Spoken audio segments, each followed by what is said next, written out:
This episode is sponsored by the Farm Drinkery, best dive bar in the corner of a strip center on Champion Forest Drive in Louetta in Spring, Texas.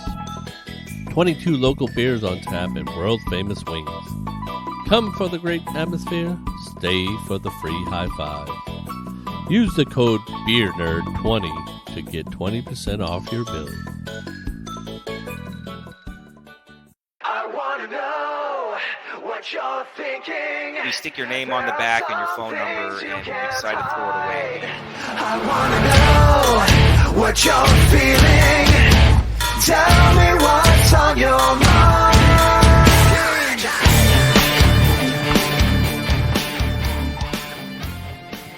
Hello, everyone. Welcome to another episode of Front Row Negative, the podcast. We are back on a better schedule this time. We're actually getting them out weekly, which has been pretty good. So I'm your host, Aaron, and I'm joined by Pootie Tang. Hey, man. Somebody has been watching old Chris Rock movies. You gotta get the hootie say on the panty side. You know what I'm saying? It keeps it real, Aaron. It sounds like you came from Southeast Houston. So how are you doing, sir? I'm built up, man. I'm good. Just been drawing my arse off, and went to watch wrestling the other night, and that was awesome. Except for the guy who had the black plague sitting behind us, who couldn't keep his damn mouth shut. Other than that, it was awesome. It was a fun event, and we will talk about that next episode with our guest then. Sweet. That I've already got lined up. So, yeah, we will What talk about about you, it then. But tonight, we're talking about Moon Knight. Yeah. Tonight, Moon Knight, something like that. Anyways, I wanted to get one of the leading experts in this field. And the person I got is on another podcast. He's on 3 Beers and a Mic. He's also guested on Burn Appetit. And our guest is not Bernie.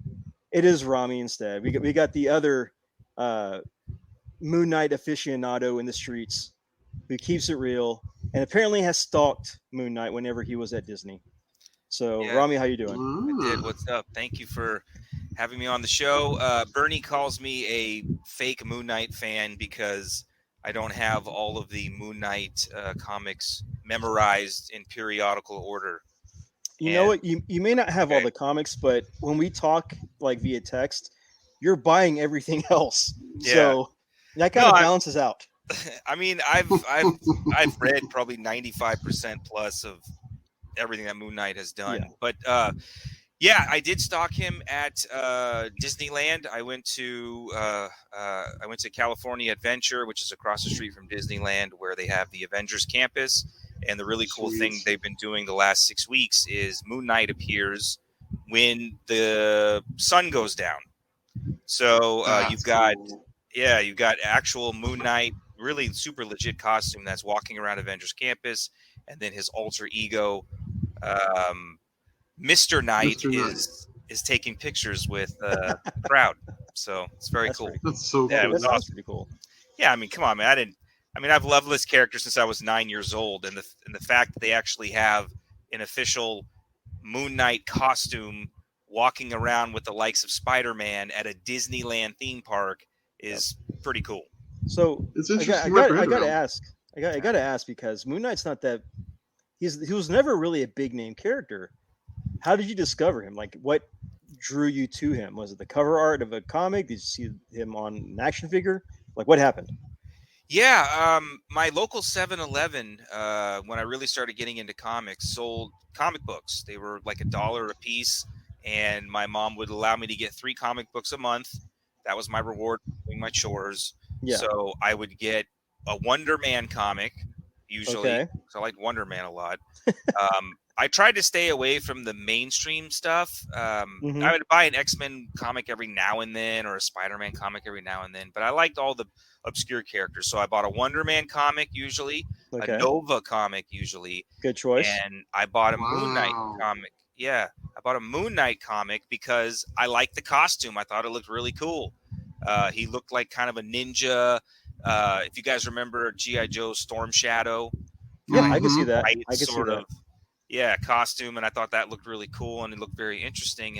And when I started reading my first couple of issues, I really was intrigued by the fact that he was basically Batman, but instead of him being in the shadows and trying to be stealthy and wanting his victims to not be able to see what was coming, he wore white. Yep. He hunted them at night, and it instilled fear in his enemies when they saw him in the distance. Yep. And I just thought that was so cool. I didn't understand a lot about the character's sort of broken mind and disorders that he was going through until later as I got older, because a lot of that stuff they talked about, I didn't know what that was. Well, they introduced that later because I have the Essentials Volume 1 and Volume 2 for Moon Knight. Yeah. Where basically he just has the disguises. Like he uses the aliases as a disguise. Correct. Instead Yes. of an actual part of his mind. So whenever he was Jake Lockley, he was hanging out at Gina's diner with her two kids. And then you had Mark Spector and you had Stephen Grant, the socialite, basically the Bruce Wayne of the Correct. thing. And so I remember all of that. And then I read, I think it was during Civil War, whenever they introduced him, hey, he's got split personalities. I'm like, wait, what? When did this happen?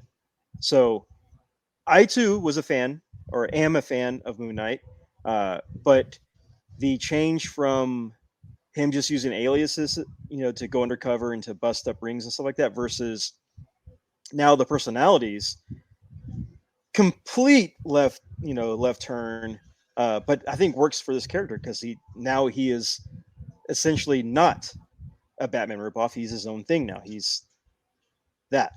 So yeah, I mean he's got wealth, he's got power, he's got gadgets.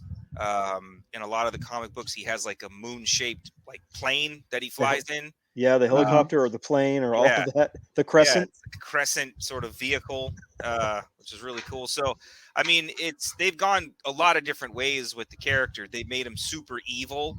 But they've also had him team up with, characters like Daredevil. And you guys remember the character Night Thrasher? Like, yes. Remember that guy? Like, Night Thrasher number one. Night Thrasher number one. What a super like undercover dude who's like not really that famous, but Speedball and all these guys that you don't really. Yeah, you're talking about the New Warriors now. Yeah, the New Warriors. Yeah, he teams up with Ghost Rider and Blade, and Punisher and Morbius. Yeah, like Morbius. All the Sons of Midnight. Yeah, so or the Midnight Suns. Sorry, Midnight Suns. Yeah.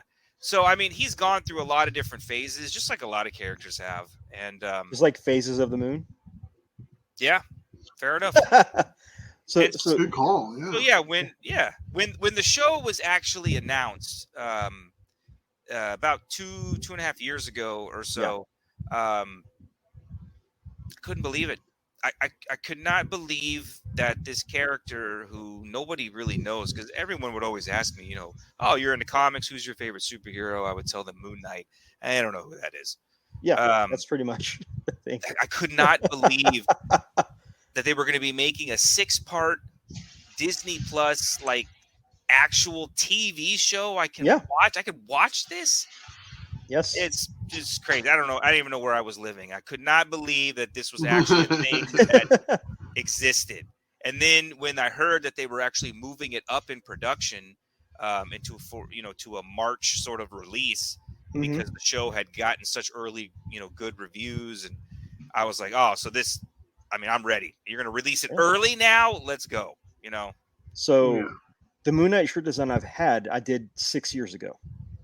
Did it 6 years ago. Yeah, 6 years ago. Okay. And it was the third design I did because at that time I was like, I've never seen a Moon Knight shirt out anywhere. Oh, they're never seen one. Yeah. If you can find one, it's those expensive ones that you had to pay like $25 at the back of a comic, like during the heyday of the 90s. Sure. Even those are super expensive now, like for resale, like over $100. So I wanted a Moon Knight shirt. I designed that shirt. I put it in my store thinking, okay, I'm going to make a lot of money because it's Moon Knight, and nothing. For 4 years, nothing happened. Then I wake up one morning, I go to work. I'm listening to the radio and all that, and someone's coming. So I get the thing. It says, "Hey, look what Disney announced: She-Hulk, all the show, What If, this and this, and then Moon Knight." I'm like, "Oh, that's kind of cool." Hey, Moon Knight's getting a release. I go to check my emails. 10 shirts sold since that morning. That's awesome. That's awesome. And it just keeps racking up since the announcement. It just kept racking up. So yeah, I originally did it. Soon you'll be able to retire, man. I wish. No, I wish I could, but I keep having to send out cease and desists on people stealing my art. So Ugh, it's well, it's an ongoing battle. But the fact that it's getting a lot of popularity to it, I'm grateful for. And speaking of art, Chris, have you gotten any requests from Moon Knight since the show? I have, man. I've been getting people looking for commissions for Moon Knight, and I've got some on the docket. But being that they've been putting me a lot of work on me, official work, Yeah. I've got a bit of a back order list going on. But I've been itching to draw him, man. He's fun to draw. I've always really enjoyed the character. Even as a kid, I took notice of the original Moon Knight miniseries, or not miniseries. It was an ongoing. Yeah, it was Um, ongoing. because it was funny. The first time I saw Moon Knight was not the ongoing. Was it Bill Sienkiewicz did a miniseries, right? Or was it Fist of Khonshu or whatever that he did the covers for? Yeah, Mark Fist of Khonshu. It might Yeah. have Fist of Khonshu. those were those were those were the ones I saw first. So quick backstory, and I know I'm the yapper guy. I'll try to keep it short. I'm sorry. No, you're good, man. It's Please. fine. My on the street I grew up on, my sister's friend Christina down the street had two brothers named Rory and Chris, and their dad was a huge comic book fan. Me and Rory and Chris were kind of quasi friends, but not really. But I would go there to bounce on the trampoline. We'd wrestle on the trampoline, whatever. But they found out that I was a huge superhero fan, and so they told their Okay. dad, and their dad was like, "Oh, if you like superheroes, check this out." He had as what used to be their garage was converted into his quasi man cave from back in the day, Mm-hmm. and it was like, when you watch a movie and somebody hoards like newspapers, and it's just like there's stacks of newspapers everywhere. Sure. It was that, but comics. Oh wow. Yeah, I know Wow. the feeling right now. I can't oversell it. It was like something out of a movie, and he was like, "Look, man," he's like, "I know you like comics. If you ever want to just come over and read comics, feel free to let come over, knock on the door. You can go in there and read anything you want." That's I was awesome. like, "What?" And so like, I was always a shut-in kid. So I was an artist. I was everything, and he would let me borrow comic books to take home to read, and it was just started giving me comic books. That was the first time I saw Moon Knight, was in one of those stacks in the Mark Spector Fixed to Khonshu books. But then, when I got older, when I started reading Moon Knight, was the David Finch run, because the artwork was just mind blowing to me. Yes. Yeah. That was the first time I noticed his work. I know he did stuff on like Aphrodite 7 and stuff like that beforehand, but that's when it hit my radar, and that's when I started paying attention. What a great character! I was very excited to hear the show's coming out. Come on, man! I mean, how can you not? How can you not be excited? That's true. I mean, Moon Knight's just a different character. He's a completely different character, and I'm just glad that he's finally getting his time to shine. So yeah, it's just a great time. It's just a great time to be a comic fan, which reminds me I need to sell off all my comics. But let's talk some TV show. So first episode comes out, and from what I can gather from social media, everybody's either loving it or they are extremely confused of what's going on because they don't know the character. You could tell who reads and who is this is their first introduction just by the reaction. So Marvel at this point has basically gained the trust of all of their fans, no matter what they're going to put out, whether it's She-Hulk, Miss Marvel, a Loki series, Eternals, Black Widow prequel, whatever the case may be.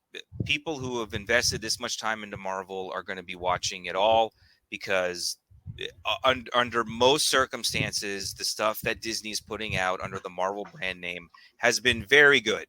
Yes. And so when a new character comes out, that basically they were trying to market it as, hey, we're not going to really connect this show to any of the Thanos, the Snap, there's no cameos from the people, and this is just kind of a story we want to tell. At first. People I think took the plunge and said, all right, I want to give this a try because I've liked all the other stuff they've done. Yeah. And maybe Hawkeye won't make an appearance, but I'll give it a shot. And when you said the first episode came out and people watched it and they either thought it was really awesome or they were like, what the hell did I just see?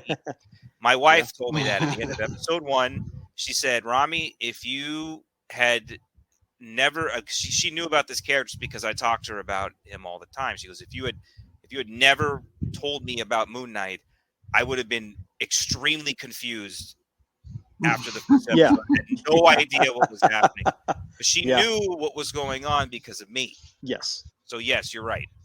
Yeah. And yeah, a lot of confusion for people who've never heard of the name or never seen the character or anything like that.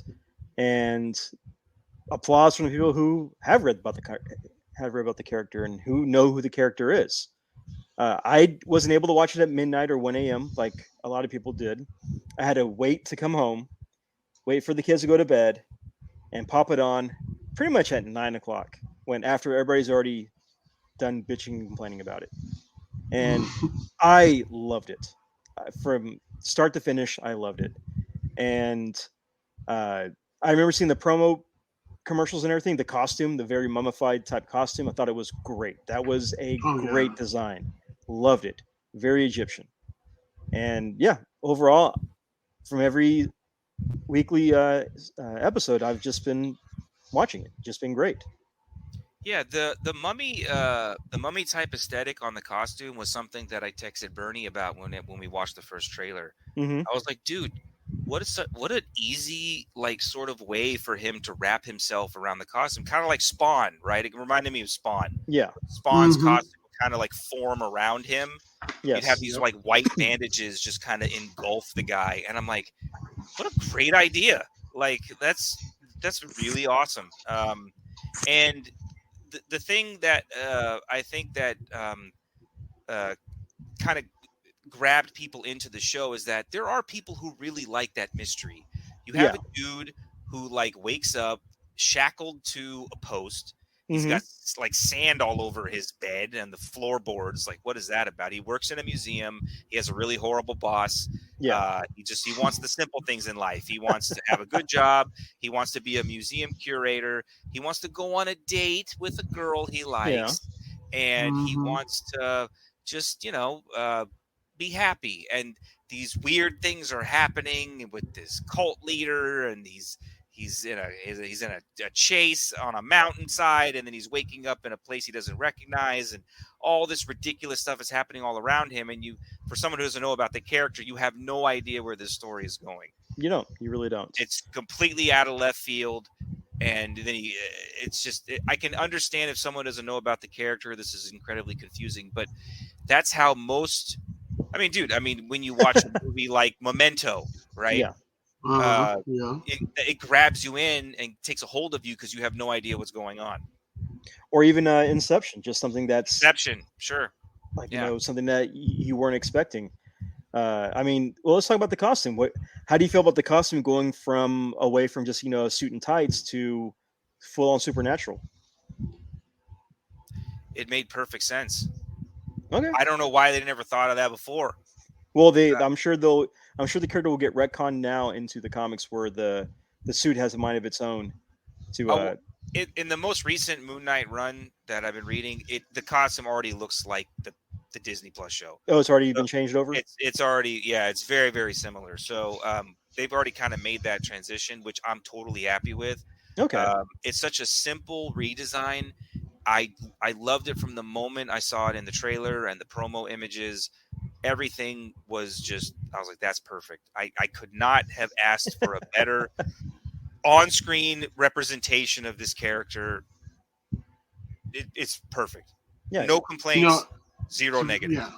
Yeah. And to your point, Aaron, I was going to say, like, when you talk about, what going from just a basic tight situation to a mythical thing. Yeah.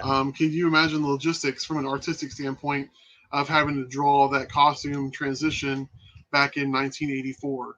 You know what I mean? Or whatever, or 1978 when that first came out. Like, that would have been, and that's not a knock on the guys that were doing the books then, but it's like the style was just different. So you can imagine stylistically, I can't think of any costumes from back then that were all that complicated either. Like, I'm like right now, Spider-Man? art, I'm working. All the webbing? That's not that hard though. Like, because honestly, I know, and really and truly, there's a lot of freedom in the Spider-Man webbing designs. I've seen guys do the webbing. And, when you look at an actual web, like the lines are kind of chaotically, going between. Then you have the uniform stuff that you see on a lot of the guys with the hoop, Yes. the arcs. There's a lot of artistic freedom there. But like if you would have got Bob Layton back in 1983 to draw an issue of Moon Knight to where Bob Layton's been working on Iron Man for, let's just say for grand 6 years, and he's hitting the stride of just drawing a guy in a metal suit. But then it's like, okay, we need you to draw this guy. Imagine him standing on top of a building, a pyramid, and it's crushing, it's falling apart, and I need him to be surrounded by toilet paper. And I'm not just talking about toilet paper. I'm talking about I want his house TP'd like a junior high, football player. It'd have been impossible given the stylistic trends then, for lack of a better term. I haven't seen like a TP'd house in forever. Nobody does that anymore, right? That's not. You know what? It's just too much trouble. It's too much trouble to TP a house, much less TP a superhero. Well, since the quarantine, toilet paper has been in high demand. No, I mean that's also true. That was the cure for COVID. And you know what? I would agree with you, Chris, on that statement. But then in the 90s, we got Todd McFarlane, who put detail in everything he did. Along with that was the 90s, though. Yes, the 90s. Moon Knight came out in like 1987, like 85, 87. Well, you just trade out coffee for cocaine, and that's how these guys are able to do those late night drawings. I'm just saying, man. If we had enough time and I could like provide a slideshow like Drew Gulak to show you, like you would see like there is a swing from like the mid 80s into, like you said, 92 to 95. And you're talking about guys who changed the industry and changed as a whole, like your Jim Lees, your Joe Mads, your McFarlanes, all these guys revolutionized. Everybody was copying them at that point. So, but I mean, and so not to give you like a verbal tete-a-tete here, I'm just saying like artistically, I can see why they were just like, oh, just make it white and put some cross-hatching on it, it'll be fine. White and put some cross-hatching on it? That's right. Moon Knight's first appearance was in a comic book. It was Werewolf by Night in 1975. Yeah, he was a one-off character in this like Marvel horror sort of like Frankenstein, Dracula, sort of run that they had, and he actually appeared in this series towards the end of the run. So it was a character they kind of threw out there, and then he was kind of forgot about for a while. And then when Marvel was looking for new ideas in the early 80s, they said, you know what, that Moon Knight character was actually kind of cool. Maybe we can do something with him. And then they brought him back in his own series. So first appearance look, he had like the underarm capes type thing. He did, yeah. I think he had red eyes. He did. He had red eyes. He had red eyes in that comic. Yes. Yeah. And he had like the baton type gauntlet arm things that that the Prowler kind of has now. Like kind of like it was like the machine gun or like the Black Widow type of gauntlets that she has now. He had all those little moon discs that on his belt. Yeah. He was very different. I just remember he looked really different. Because when I bought the Essential, I'm like, oh, this first story is fighting Werewolf by Night, cool. He doesn't look like that, and then jump to the few issues later, and the thing is like, oh, okay, there's the classic Moon Knight I know, is right there.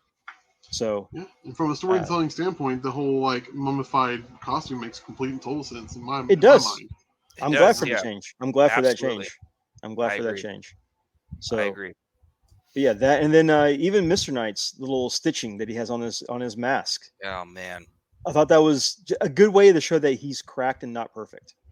That even though Stephen Grant is the perfect son, that he still has his cracks and stitchings in it, which makes it not perfect. So I thought that was a really cool, subtle way of going with that suit choice.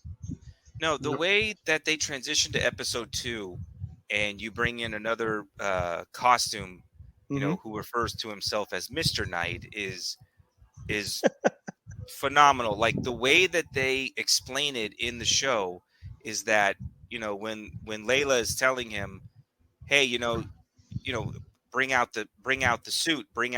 Like she keeps telling him that over and over. And in Stephen Grant's mind, you know, when someone says the suit, he thinks it about a suit, like a vest with a tie and like, you know, a long sleeve shirt and pants, right? Like That's what's in his mind if someone's yelling, put on the suit, put on the suit. And so what a great way to bring in the Mr. Knight character who wears a suit. Yeah, like pretty a much. proper Oh, suit. It was awesome. Yeah, that's transitioning into episode 2. So now you've got, the quick sort of Moon Knight costume you saw in episode 1 at the end, and then now you've got episode 2 where this dude is fighting off invisible demons in a white pantsuit. Like, it's awesome. Yeah, It is pretty so cool. great. Yeah, I did like at the end of the first episode that the Anubis or the the devil dog or Anubis looking character was sort of werewolf like in the way yes, it was. I think they did that on purpose. Yeah, just to kind of symbolize the first appearance where he's fighting werewolf and all that. I thought that was really good little Easter egg that they did for that for the hardcore fans. And I really enjoyed that. And then in episode 2 when they bring out Mr. Knight, again, great transition. Oh man, I freaked out when he Great. fell from the building and landed on the street, and it was the Mr. Knight costume. Oh man, I lost it. I lost it. Definitely. That's awesome. Definitely. So overall for the show, I take that back. I already know what your ranking is, and I heard the 10 episode that y'all did. Everything's a 10 for this show, Ramy. Yeah. Are you still going to stick by that? I stand by that. Yeah, forever. Dude, look, on our most recent episode we released, we talked about a movie called Everything Everywhere All at Once. Uh-huh. And if you haven't seen this movie, you really need to watch it because it's one of the best movies I've ever seen. And I keep hearing that. Yeah, we had an emergency podcast because we just wanted to talk about this movie. So Dwayne saw it, Bernie saw it, we all saw it, and we're like, we gotta talk about this because we've been talking a lot of Marvel and DC and stuff recently because there's just been so much stuff, Star Wars. We're like, let's talk about something that's not that. And did Adam see it? He couldn't record with us, but he did. Okay. Yeah, I'm assuming he liked it. But yeah, it was a phenomenal film. Please go. I'm not going to even talk about what it's about, just in case nobody knows what even the plot line is. I want you to be surprised. It's a fantastic movie. The reason I bring that up is because I say in that podcast, the problem that I'm going to be having with these Marvel shows going forward is that I have reached the peak of my life. Mm-hmm. I am middle-aged. I have seen the mountaintop, the summit. I've reached my Everest. I planted my flag. I have witnessed a television show that never should have existed. Yeah. And it should not have been as good as it was. And it was everything that I wanted times 100. It was a perfect television show. And everything that comes out after this is going to be worse. And I'm super biased. I don't care. Anything that comes out after this is just going to be worse. Kenobi, Mandalorian season 3, She-Hulk. I don't care. Moon Knight season 2. I don't care what you show me. See, I'm hoping there's this. I mean, we're going to have Bushman. We're going to have Bushman in season 2. They did mention him. They did mention him in episode 5. Well, okay. What's another villain that Moon Knight has that isn't Bushman? You mean that's what do you mean? That it could be in an episode? That could be in a season 2? Okay. What's another well-known Moon Knight villain? Well, that's very subjective because you're talking to I mean that depends on what you're asking about. I mean, every time he comes out with a new series, there's always someone in the background who, at one point, Mr. Negative was a really big villain in his world. True, but Mr. Negative, it will always be tied to Spider-Man. He's always going to be tied to Spider-Man, unfortunately. You think so? Yeah. Why? Because of the New Day stuff? His Aunt May worked for Mr. Negative. Brand New Day stuff? Yeah, Brand New Day, One More Day, One Moment in Time. The Deal. Those were not highly regarded as the top tier of Spider-Man stories, but I see your point. They're not. I mean, you've got comics where he was facing against Bullseye, the Black Spectre. But also, wasn't he the main focus in one of the video games too? For Spider-Man? Mr. Negative? He was, yes, he was. Mr. Negative was in Spider-Man for PlayStation 4. I mean, just throw it out Martin there. Lee was a huge. No, I'm saying like you got Yeah. Blackout, Black Yeah. Spectre, Bullseye, Shadow Knight. I think is somewhere around there. Yeah. Those are the ones that are just coming to mind. Which one are you thinking of? Well, I'm just saying Bushman's the big. That's the big He rival. is. That's He's the the big big one. rival. He's the big Yeah. rival. But look, here's the reason why I think we're getting a season 2. This was initially initially released as a limited series. When Disney Plus says this is a limited series, Yes. they do not plan on doing a sequel, right? Mhm. So when they released their episode 6 finale, they said Moon Knight limited series finale, right? Yep. And then like within a 3-minute time frame, they changed it on their Twitter feed to season finale of Moon Knight. Yeah. And of course, everyone was like, wait a minute. Okay, you didn't have to change that on social media. You could have just kept it as it was. They But could have. someone went and said, no, it needs to say season finale. Please go and correct that. Yes. And so No. now everyone is assuming that a season finale means we're going to get a season 2. Or this just ties into another series where he returns. Because normally what Marvel has done is that if the character is returning, it'll say Moon Knight will return. If it's another season, it'll just say season finale. He So- will return. Dude, Disney Plus just announced that Daredevil season 4 is coming out. Yes. But Moon Knight and Daredevil are besties. That dude is going to be floating around that area. I wouldn't say that. I wouldn't say they're besties. I When wouldn't I say say that. they're besties, I don't mean they're friends. I mean that they come together in comic books a lot. I wouldn't say they're besties. If we're going for comic book besties, Daredevil and Spider-Man besties, yes. Yes. Spider-Man sure, and Human Torch besties, yes. Sure. Moon If Knight I might- and 15 personalities, yes, those are besties. If I might throw it out there, Uh-huh. Marvel has progressively gotten farther and farther away from normal superhero bangy bang smash fighty. Like Blade was the voice at the end of the Eternals. Yeah, For the Which 17 was- people who watched the Eternals, they know that. Now, Yes, that was a great surprise. when you talk about Moon Knight is very much in the same realm as the Midnight Suns. You brought up the Midnight Suns Yeah. earlier.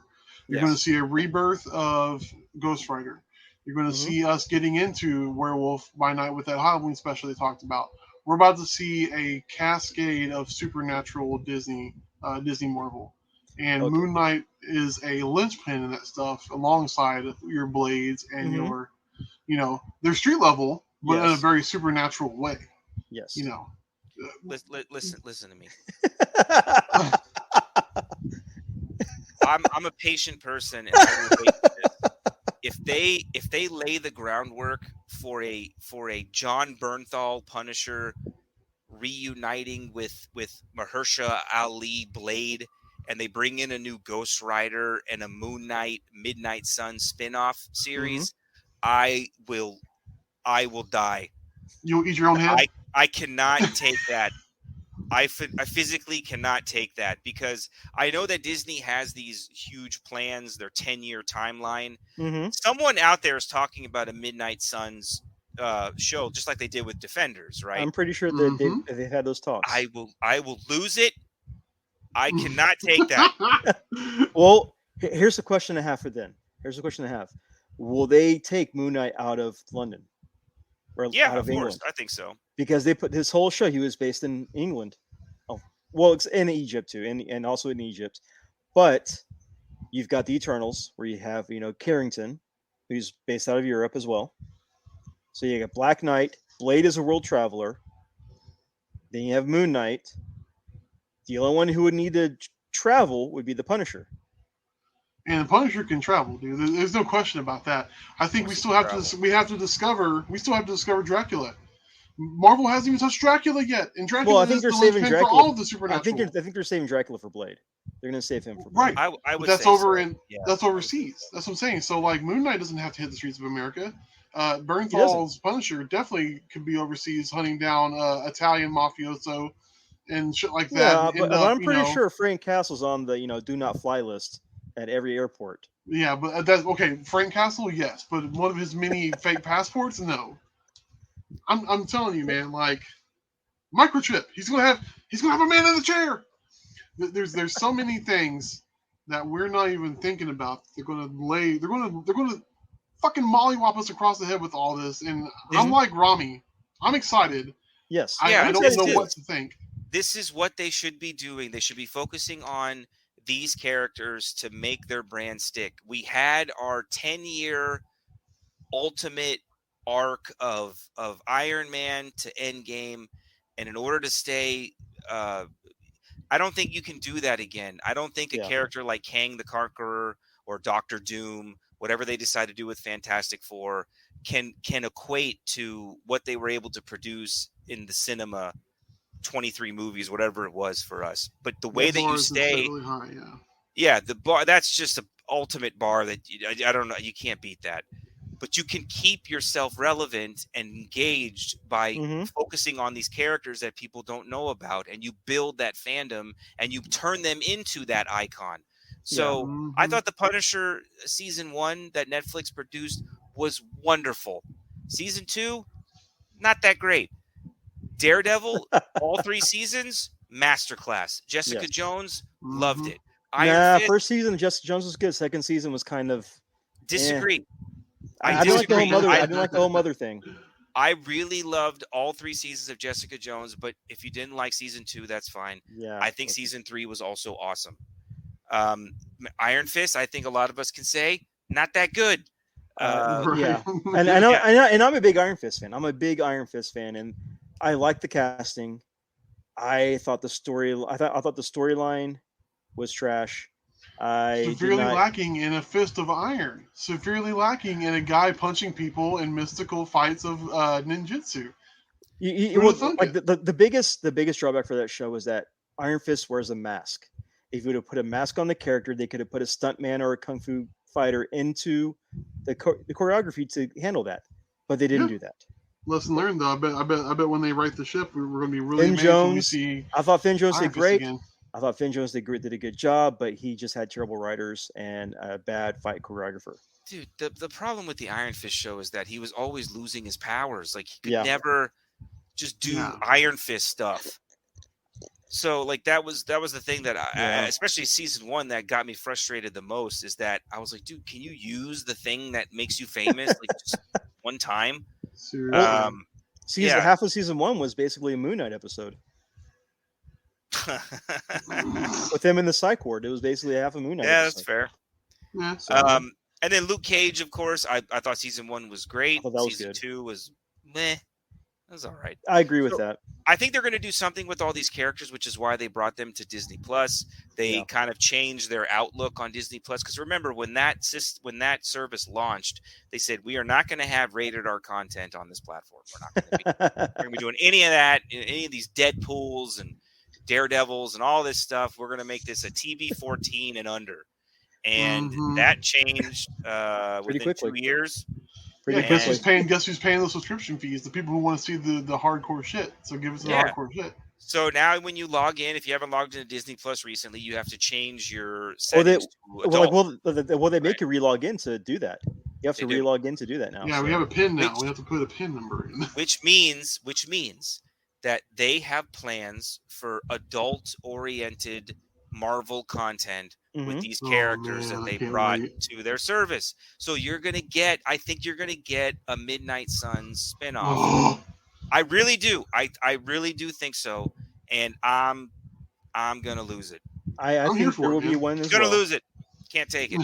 I think there'll be one as well, with especially Blade and Black Knight and Moon Knight. And to round it off, we might get Captain Britain. And if it's Peggy Carter, great. If it's the actual Captain Britain, Brian Bratton, even better. Dude, oh man, if it's Peggy Carter, that'd be awesome. That character's wonderful. You kind of got a preview of her in What If, and then spoiler alert if you haven't seen Doctor Strange. Yeah, she was the halftime part of that movie. Yeah. Oh. She was Cut your losses. Yeah. Hey, it's better than Mr. Fantastic's Mom Spaghetti. So I mean, A lot better than that. I just want to throw it out there before. I know we're shifting gears here, but if we're going to see an episodic Blade series on on Disney Plus, if we're not getting Guillermo del Toro to direct at least one episode, what the fuck are we doing? So that's actually what a topic that came up in our previous podcast we posted. We talked like a minute and a half about Marvel. Mhm. I thought the Blade series was a TV show. Is it a movie? No, well, okay. There's both. Wait, We didn't know. The and we new don't one that's Google coming out. stuff. The new one that's coming out. The new one that's coming out with Mahershala Ali. Is it a TV show like a Moon Knight 6-episode thing, or are they going to make a film? I don't think we know, actually. I don't know. It was. They just announced that it was a project. They didn't say if it was a series or a film. They just said project. I'm betting series. But Like- I had the feeling that he was going to be kind of like he was going to be take the Black Panther and Spider-Man route where he cameos a few things and then he gets his own solo feature. Then he goes back to cameoing. That's the kind of the idea I got. I want it to be a 6-part thing. I don't want it to be a movie. I want that character to have multiple episodes in this universe. Character development. Yes, I want that. Stringing the plot together. Yeah. Yeah, I want that. Just That'll- for me. That'll I be think cool. yeah, Just for me. That's At least you're honest about it, man. just for me. Yeah. Del Toro directs an episode, or Del Toro directs the opening. He does the opening theme Oh my or God, intro dude. for that show. We have to get it. We have to get a Wesley Snipes cameo. Yes. We have to get a Sticky Fingers cameo. for that right. show. And because it's Del Toro, Ron Perlman will be thrown in there somehow. Well, of course. When was the last time you guys saw the first Blade movie? The very first one. It's been a Yeah. while, man. To be honest with you. It's been about 15 years for me. I watched it last week. Does it not hold up? Does it hold up? It's way better than I remember. Oh, really? It's way better than I remember. I hadn't seen it in probably like a decade and 15 years. That sounds about right. I probably saw it in my last time in my mid-20s. That Yeah. movie came out in like 1998 or 1999. I was 17. Yeah. I remember seeing it in the theater and then rewatching it again, during college and after I graduated. Then like 15 years went by and I haven't seen it. Wow. Yeah. The scene at the very beginning of how to introduce a character where this random guy is being seduced by these girls to an underground club. He's blood club. Oh, man. yeah, he thinks that he's gonna, get lucky, right? Like, oh, these girls are into me. They're taking me to this exclusive dance club. All these people are like rich and cool, and they're all. It's just this really big sort of drug-induced sort of, haze, and let's all You have say a great orgy. time. It's fine. Yeah, for sure, Yeah, absolutely. orgy. And then. And then things kind of start to get a little weird. He starts to get like passed around the crowd, and then the fangs start to appear in some of these characters, and then the sprinklers turn on, and just blood is being poured on everybody. And Was the music Sandstorm? Was that Sandstorm? It was that techno. it was a techno song. song. I don't think it was Sandstorm. Oh, okay. No, it's Sorry. it's the Blade theme. Dun, dun, dun, dun, dun, dun, Was it dun, though? dun. Yeah, that was I the don't entire remember thing. what the song was. Oh, okay. Sorry. I just watched it Uh-huh. last week. I don't remember the song, but and then they and then he realizes that he's in some sort of like creepy fetish, crazy. They're trying to cannibalize me sort of scenario, and they throw him down on the ground, and he just sees the boots, and he looks up, and it's this guy in black, and he just smiles at him, and then just lays waste to everybody in that club. Jesus And- Christ. I'm watching it after this podcast. It I've was been- so oh, disgustingly awesome. Damn And it. I was like, I cannot believe that this was like Marvel's first entry into like their official like canon, right? Like, because that was a Marvel produced film before they went bankrupt. Yeah. Mhm. What a movie! Oh, Yeah. So- man. Yeah, it's great. Please I- watch it again. It's Yeah. wonderful. I remember working at Sam Goody, and people came in looking for the soundtrack or the single to that club song. I'm Sure. like, nah, you have to buy the soundtrack. The soundtrack was like $25 for a CD. Like, yeah, you got to buy the soundtrack for it. Yeah, we can't. There's no single. Remember when DVDs were like $100?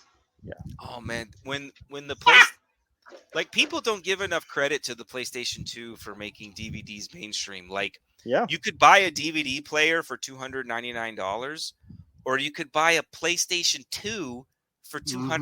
$249 and play DVDs. Yeah. And it just So- happens to play DVDs. Yeah, hell yeah. Yeah. And so, like, I know there was a lot of people who bought a PS2 just for the DVD functionality. That's awesome. Yeah. Yeah. That's true. That is very much true. Yeah. That's But awesome. yeah, I just remember Blade coming out, the soundtrack. Everybody's all of a sudden everybody becoming Blade fans. I'm like, shut the hell up. You just like the song. You're It's over here Steven gatekeeping for I was. Blade. I was like, you've Bunch of never read a fucking comic. posers. You never even read a See, comic. But see, Aaron, we talk about that on our show a lot. Is that when these characters come out that we identify with that are Mhm. less known and they become well known, we always want to try and support that as much as possible, because it's easy to Oh, say, yeah. "Oh, you didn't know about this character. Now you're a big fan." If you read, comic book 90, Moon Knight comic 92, where he was revealed, blah blah blah. No, but anytime that something that we love becomes mainstream and they do it well and it draws in a large audience, only means you're going to get more of that. Pretty Right. much. And that's a good thing. So the more Moon Knight fans that there are makes me happy, because Mhm. I saw the line of people that were waiting at Disneyland to Mhm. take a picture with Mr. Knight. It was like 75 people deep. Wow. Oh my And god. whether or not they knew who that character was, or they were just following the crowd to take a picture with a guy with glowing eyes, I didn't care, because Right. I just knew that the crowd that was there to meet this character was really cool. And Disney does a really good job at making the characters stay in their personality. So when I Oh approached yes. when I Oh, approached him, he introduced himself as Steven. He had a British accent, Oh. and he had a British accent, and I just said, "Hey man," I was wearing my Moon Knight shirt, and he goes, Yes. "Oh, you're Wait. Which one were you wearing? I was not wearing yours. I'm very sorry. Son of a bitch. I'm very sorry. You son of a bitch. Yeah." It was just Moon Knight on my chest. It was clearly Okay. him, and that's the one I wore. I'm sorry, Aaron. I betrayed you. Ah, it's okay. Yeah. It's okay. Go ahead and gatekeep the Mr. Knight at Disney. Yeah. So no, I approached him and I was like, "Oh, dude, great costume." And he pointed at my shirt. He goes, "Oh, I see you're a fan of myself." And I'm like, "Yes, I am." And I said, "Where's your other personality walking around?" He goes, "Oh, this week, Moon Knight is up in the Avengers campus, but this week, for this weekend, you get to take pictures with me." And he was totally in character the whole time, and he was talking to me as if his sort of universe existed. Yes. And Oh, it was just wow. this really cool, like 45 seconds that we had of him actually dialoguing with me as if he was Stephen Grant in a really good British accent. It was awesome. That's So- freaking cool. That Yeah, is pretty cool. It was really awesome. That is pretty cool. And then I kind of ended our conversation. I said, a lot of these people in this line don't even know who you are. And I swear to God, his response was, "I don't even know who I am." Yes. Perfect. Perfect response. It was great. I almost cried. Disney, Almost cried. Disney trains their was their cast thinking, members what a- well. What a great response. I don't even know why. I'm like, Hey, Disney you're trains right. their You cast don't. members very well. They train them great. well.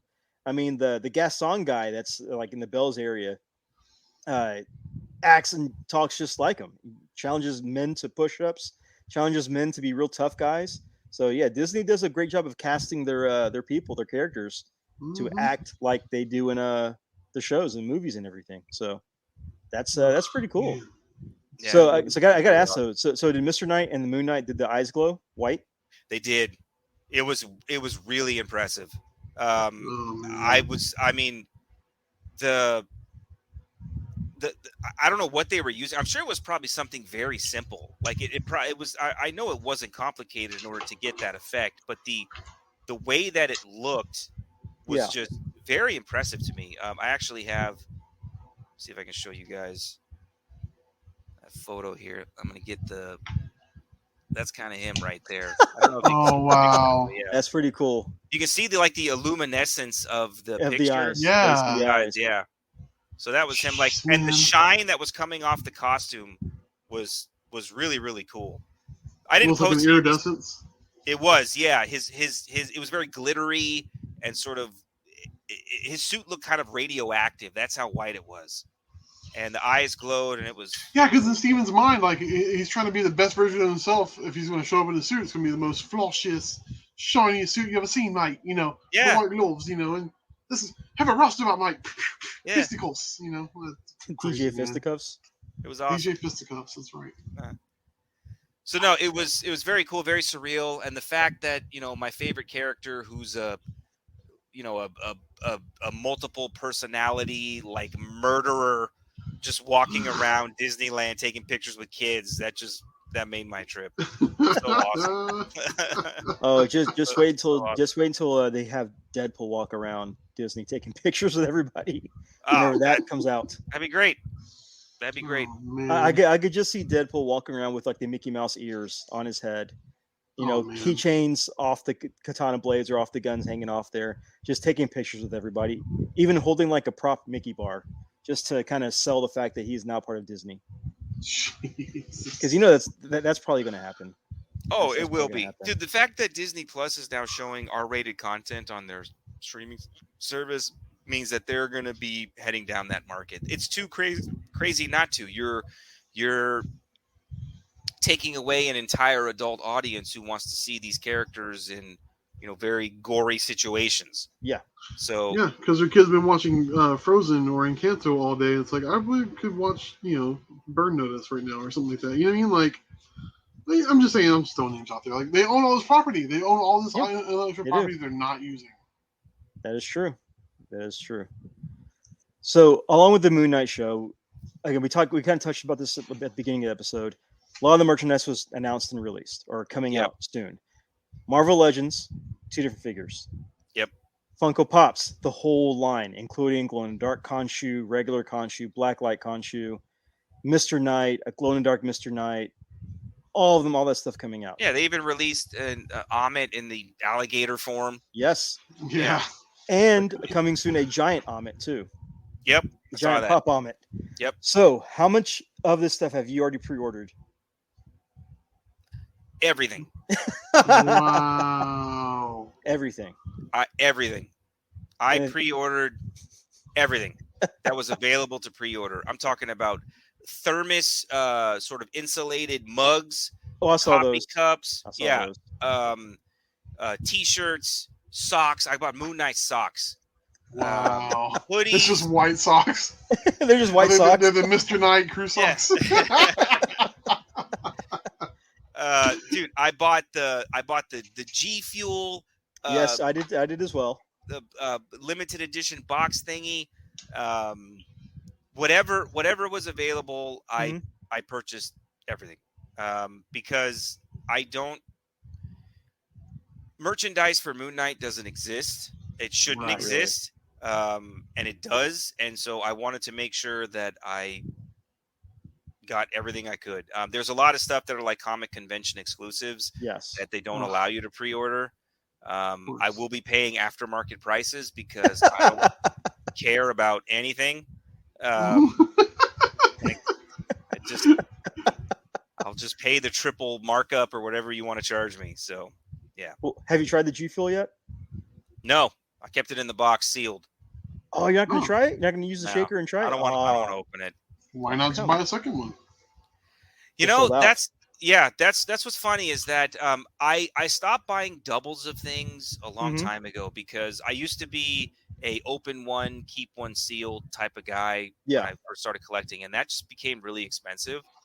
Oh, And so now when I buy something, I only buy one of them, no matter how limited it is. I don't Mhm. care. I open up all my pops. I don't keep them Yeah. in the box. So even if it's a comic convention exclusive, 1 out of 300, it's opened and sitting on my shelf. So I would just say try the G Fuel. It's really good. You'll like it. okay. It's pretty good, and there's no sugar to it, so it doesn't have that crash or anything, or the lack of crash. But it just tastes like Like a melted snow cone, sort of. You know what? I would think, being that it's a Moon Knight G Fuel, if it's Mhm. not changing flavors, like 3 different flavors throughout the drink, are they not missing the opportunity there? Oh, that's fair. Uh, Yeah. Like a that mystery is a fair, airhead? that is a fair question, but this is also a sugar-free flavor, so it doesn't have that Mm, strong kind of syrupy flavor to it that most of the other powders do. It's sugar-free, so again, like a watered down or like a melted snow cone. But it's really good though. I highly like it. That's So awesome. definitely checked it out. And also, Rami, I know that you're a Marvel Legends collector as well, yeah. and the Moon Knights that are coming out are going to be part of the windowless set, where they get Yeah, rid of it's the the window. ones where they're Mm. trying to cut down on their plastic. Yeah. So the front of the package will just be a picture of what the figure looks like Yes. instead of actually showing the figure underneath a sheet of That's plastic. Yeah. awesome. Yeah, but again, I open up all my because for everyone who's been invested in Marvel Legends for Yes. this entire time, all of their packaging looks the same. It's And been then about when you 20 years now. Marvel Legends, or a little over 20 years now. yeah, and then when you switch it Hmm. like that, Yeah. it messes up people's sort of collections. Well, they Which switched it I get. before because originally it was all They switched it plastic. before. Yeah. Yeah, it was the The figures but they put in the plastic was that plastic that you had to cut with scissors. yeah, Like when you buy or a resin new or something. like when you buy a new pair of headphones, Yeah. you can't just open it up with your Let's go hands. You back have to to that. That cut way, the you don't have plastic. people opening the figure, taking the right figure, I put the wrong figure in, and getting the money back at Walmart. You know what I mean? Yeah. Yeah, Ugh. which is still what like that happens more often than you think. It Like does. someone will buy a figure and then they'll return it with a different figure inside than Oh what they yeah. purchased it with. We talked about that And on our last episode too. yeah, yeah. It's very But And frustrating. but I was saying, well, like the point is that yeah, Moon Knight's gonna be part of that wave where there's no window to it. They yeah, announced the new Spider-Man wave that's also going to be a part of that as well. I With bought like, all of those. oh, the Japanese Spider-Man as well. Yeah, that was awesome. I had Yeah. to. That was Uh, great. did you buy Quasar because they announced him? No, because You he's son the of a worst. bitch. He's the worst He is the hero best. He is the ever to best. exist in the world. I hate He him is the more than best hero. Green Lantern, which is He hard for me to say. he is the Oh Patrick man, Swayze of the Marvel universe. Yeah, He's got that flowing lock of hair. I'm one of those guys who doesn't like Green Lantern, and I know that that's What like the hell? blasphemy because everyone who's like, "Dude, Green Lantern's such a cool character. Read this, this, this, and this," and I'm like, I have read it. I hate it. I don't like him. I think he sucks, and the movie made it worse The movie for was me. terrible. And I don't like him. And in the Marvel universe, the equivalent of that for me is Quasar. I think Quasar is a terrible character. Such a gatekeeper. No, I did awful. pre-order the Quasar figure because he's amazing. I did pre-order the Japanese Spider-Man. I Sure. did pre-order the two Moon Knights, the Yep. regular and Mr. Knight. But today, I guess because of all the backlash about the boxes and everything, or was it yesterday? They announced that the boxes are going to be themed, and they showed the Morph box, which looks Oh like a yeah, VHS cassette. I thought that was a really cool design. I saw that, and I was like, "See, that's cool." And supposedly Yeah. that's the route they're going to take going forward is doing something like that, where the box will emulate whatever it's connected to. So what I'm guessing is that when the Tobey Maguire Marvel Legend gets released, we'll get like the box art for Spider-Man 1. Whenever we get the Doc Ock, that'll be the box art for Spider-Man 2. Holy crap, that would be So sick. like just that's kind of the route they're going to take going forward with certain characters that I can see, that I can kind of guess on. But yeah, I wasn't expecting Moon Knight to be in that line of windowless legend picture or boxes until I went on to check my order today and it said, oh, and they're like, windowless box, Moon Knight, Marvel Legend.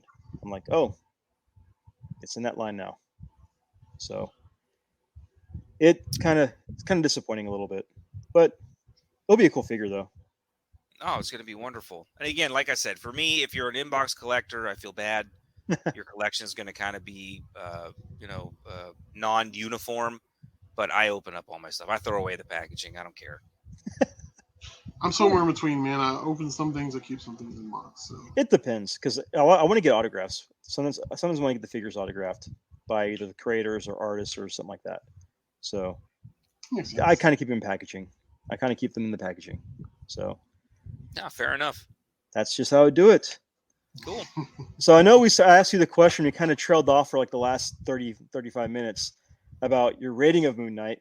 Chris, what's your overall rating of Moon Knight? What'd you think of the show overall?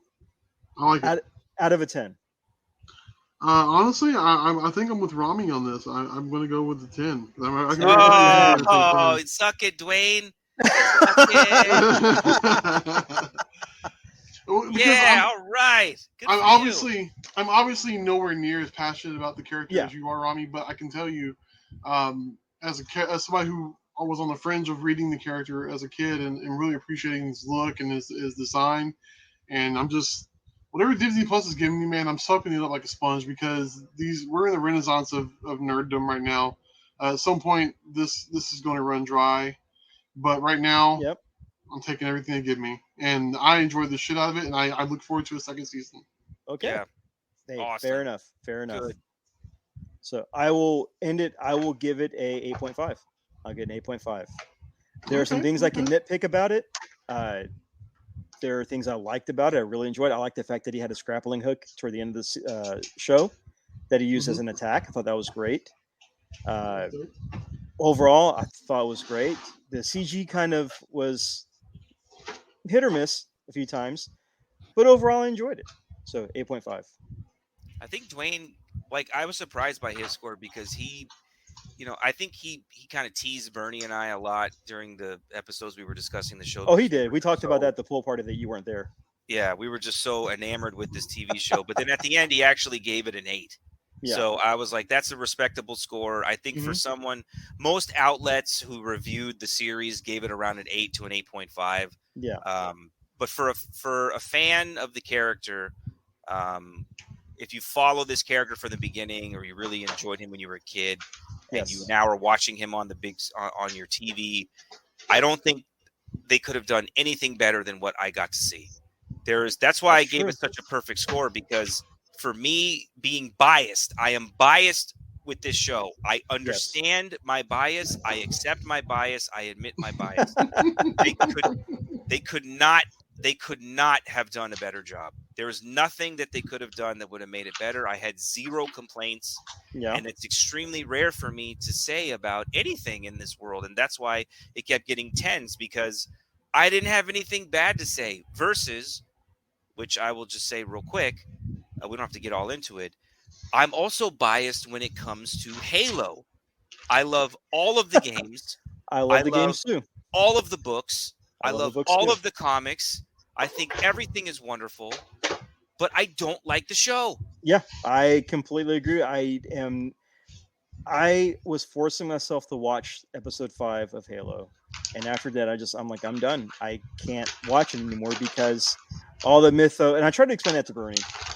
It's like all the mythos, everything that was built up in the last 20 years of Halo, they just kind of, for a better word, shit all over and made it something else. And also, we've never seen Master Chief's face in the first episode. Well, that's part of the joke. That's part of the joke, is that you never see it. Right.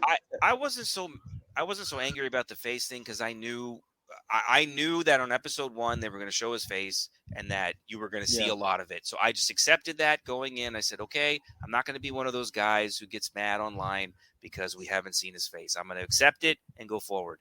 The thing that makes me fight people on the internet is that I don't like the fact that Master Chief and Cortana don't like each other. Yeah, that makes me really upset, and so I can bring out my nerddom and do the trolling, like, no, they're supposed to be friends, everybody. It's so that's not how it is. I don't like that they don't like each other from the very beginning. That's not what I know. And I just that little small thing of them just constantly bickering and not seeing eye to eye and being hostile towards each other, I don't like that. Yeah, it's a big departure from like the Batman and Robin type of aspect they had in the games, versus now it's more of like moonlighting for them.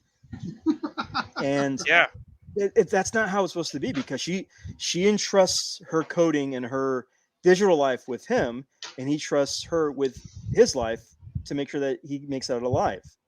They're And I'm sure, yeah, exactly. And I'm sure it gets better eventually. Like maybe season 2, season Hopefully. 3, they'll become friends and they'll trust each other. And Master Chief, he makes decisions based on wartime scenarios. What's the Yes. best thing that I can do in this situation with the gear that I have, with the enemy I'm in front of, and what's my tactical strategy? Well, it's tactical strategy, but it's also, at the same time, it's also him making sure that all of his men get out alive, all of his people get out alive. But when you He- take he, out, he shows up, he shows up with the team. He leaves with everybody alive as well. but when you take out his dampening chip and you give him emotions, I don't like that. It's like the movie Equilibrium. I don't. That's a good movie. It is a good movie. Yeah. It is a I good movie. thought that's why I said, oh, I thought you were about to shit on Equilibrium. I was No, like, no, look, no. man, I like Equilibrium. I thought it was this a great movie. pre-Matrix Matrix was not that bad of a movie. Hey, I liked Equilibrium a lot better than the rest of the Matrix movies. Yeah, exactly. That was really good. But the thing that makes Master Chief, they didn't do. They kind of got rid of. They changed everything up about it, which it's not Master Chief. This is just a guy pretending to be him, and I think that's why I'm not liking the show. And maybe it was something in the writers' room where they said, okay, so are we really going to have this character who doesn't show his face, says like 3 lines an episode, you know, and like we're just going to have guns and aliens exploding every single do that. Do that. The thing that's been working for this whole entire series for how long? Do those things. Just have awesome fight scenes. Master Chief say nothing the entire episode except 3 like awesome one-liners, and have him and Cortana be friends and don't show his face. Just do those things, and it'll be a fantastic show. You don't have to give him flashbacks of his childhood or them having an entire episode of him digging in a forest. And bickering between him and his captains and him having sexual relations. If they would have just had a 9-part series where basically Chief and his squad go to a planet where they encounter the flood and are trying to survive the flood for 9 episodes, which ends with them finding the prophets and the Halo ring, that's your series. That's your first season. Yeah, for an audience that watches this show because you like science fiction and maybe you're a Paramount Plus member, you don't really play the video games, and you have a conflict between the humans and the Covenant, and then around halfway through the first season, you realize that there's an enemy that wants to destroy both, and what an awesome reveal. Oh, there's something way worse than aliens fighting humans. There's this disease that's trying to take over the entire universe, and you have these rings that will annihilate all life just to contain the flood. What a cool story that already exists that you can show us. Well, what's worse than the alien invasion? Space mutant zombies. Yeah, exactly. And you show them being Space infected, mutant zombies, and you see what the flood does, and you get to experience the horror that now the humans and the Covenant are like, oh God, should we like team up or something? Like this is terrible. Like, what should we do?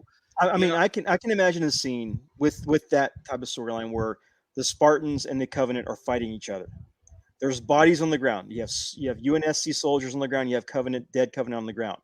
All of a sudden, the dead Covenant and the UNSC soldiers start getting back up, bloating up, staggering toward them, screaming and yelling their alien language, and not being able to be taken down. And when they are shot, they explode in a million pieces. They just start falling apart.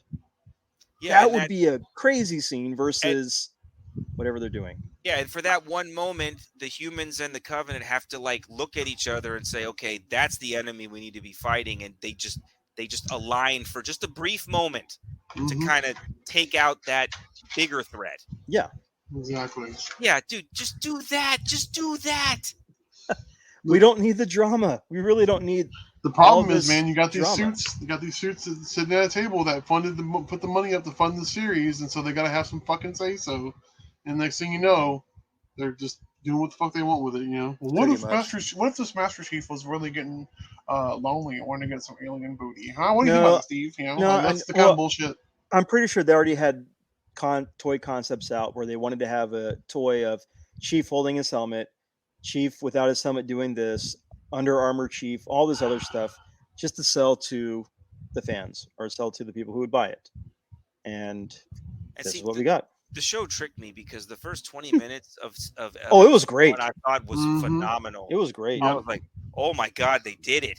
Yeah. I was like, this show looks fantastic. I'm seeing all the weapons from the game. I'm seeing first person imaging. I'm seeing like super. Dude, there was a scene where a bunch of 6-year-olds had all of their limbs blown off. Yeah. I know. I was like, whoa. Yeah, that's what got me too. Did that coveted alien like just put an energy sword through a 9-year-old? This is crazy. And then it was not good. So no.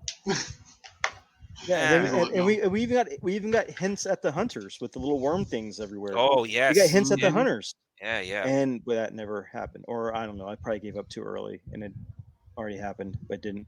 I don't know. I haven't seen a hunter yet. I'm on episode 8. I haven't seen a hunter. But I mean, you got the little worm things that turned into hunters, which was a prelude to nothing yet. Which again, disappointing. So yeah, fuck Halo. But Ramy, thank you for coming on. Yeah, absolutely. Thank you for talk some Moon Knight. Yes, thank you. Unfortunately, sad that PowerCon isn't in our trip this year. Yeah, I know. They took it out of California and they sent it to Ohio, I think is where it is. Well, it's not even. It's PowerCon, the toy pop culture show, not just the He-Man show. It's just PowerCon, a toy show or a pop culture show. So it's not even. Cons are going now, man. They're doing a pop culture show now. Yeah, well, we got Fan Expo Palooza Houston coming up, so that's great, I guess. Yeah. But yeah, thank you for coming on. Enjoyed talking Moon Knight with you. Because you do know the character, and it's always fun to talk with somebody who also knows the character as well, or the subject matter. So hopefully we can have you on again for I don't know what else is coming out that has your interest.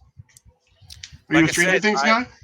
I am. I'm looking forward to season 4 because I saw the run times of some of these first episodes, and I think one of them is like 2.5 hours. Yes. Yeah. So I now understand why they invested $30 million an episode, because they're basically showing you like 4.5 movies in the first part of the season. Yeah. Yes. So that's crazy to me. I had no idea that was even something they were doing. I was expecting my 50 minutes of my 50-minute shows, and then I move on about my business. Mm-hmm. I wasn't going to be invested for 2.5 hour episode 6. Yeah. So that's pretty cool. I can't wait. Yeah, I'm excited. Stranger Things 4 will be fun, both parts. I'm not gonna lie, I'm excited for She-Hulk coming out. I've been a fan of that character for a while. It looks like the show is going to follow the series Single Green Female, which is a great read. And I say this, yes, and I say this because of the cameos that she brings, of the heroes that she brings in. And then last episode, I kind of gave an example of basically She-Hulk is getting sued by a guy that she rescued, who did not want to be rescued, a la The Incredibles type thing. Well, she calls in a cohort to kind of help her out, and that that council is Doctor Strange. And Doctor Strange is like, he's looking through his mysticism, he's using his power. She's like, you know what? Go ahead and settle anyways. In 2 weeks, he's going to get hit by a car and die. Oh, so you won't have to pay him. And since they're going that route with the show, I'm like, okay, there's going to be a cameo. There's going to be something in there, because that was a pretty big thing in that run were the cameos.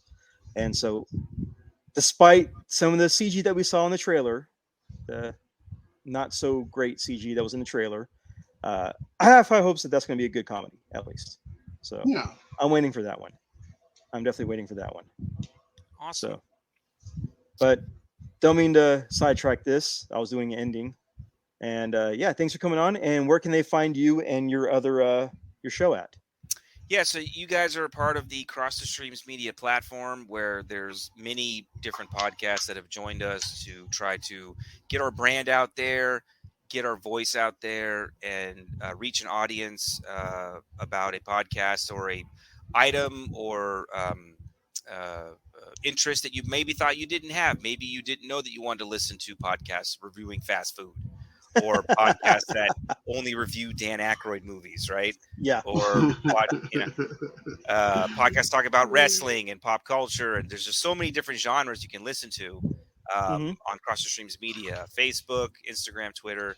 Cross the Streams Media. We're on a bunch of different platforms, and I'm the host of 3 Beers and a Mic, and we've spun off a bunch of different, sub podcasts from that, including Burn Appetit and 3 Beers and an MCU.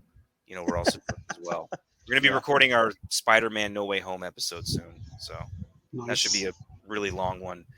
Bernie hates having me on those episodes because everyone always agrees with what I say. So that should be a good one. But yeah, thanks guys for having me on. I really appreciate it.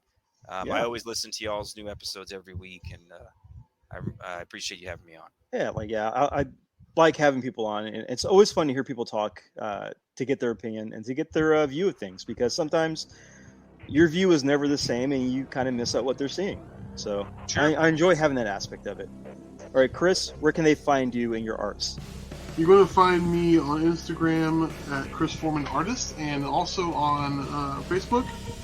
I try to be interactive on both, so feel free to shoot me a line and give me a follow, man, because I'm always posting the artworks. I'm generally doing art when I'm working on this show, because I'm a jack of all trades, master of three, and so, I just try to get the work out there, so feel free to follow me there. Also, we have a store where we do toy shows and stuff like that. It's called Collectomania. It's at Collectomania Comics and Toys on Instagram. There you go.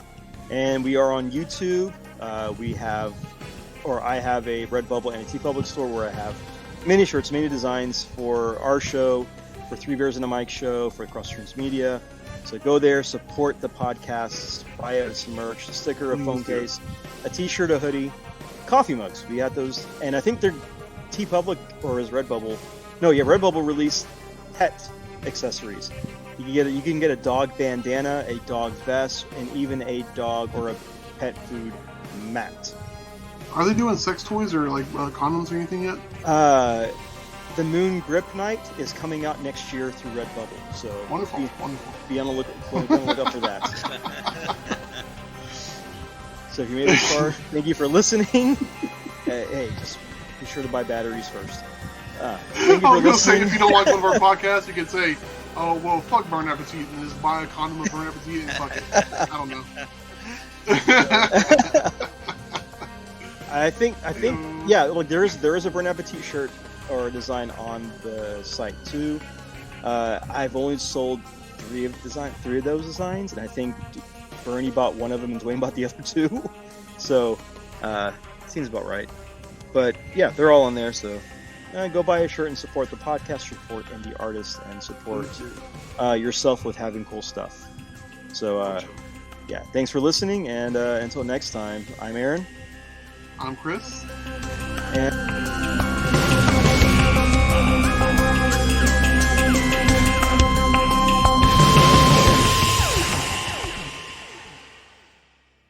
Thanks for listening. If you like what you heard, check out crossthestreamsmedia.com to hear more episodes of this podcast and the other shows on the Cross the Streams network.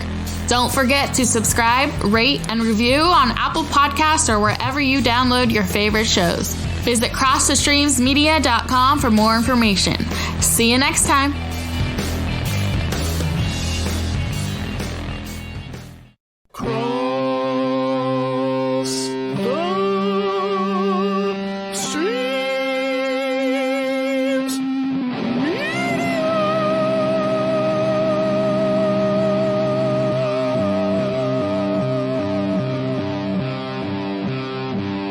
This has been a Cross the Streams Media Podcast.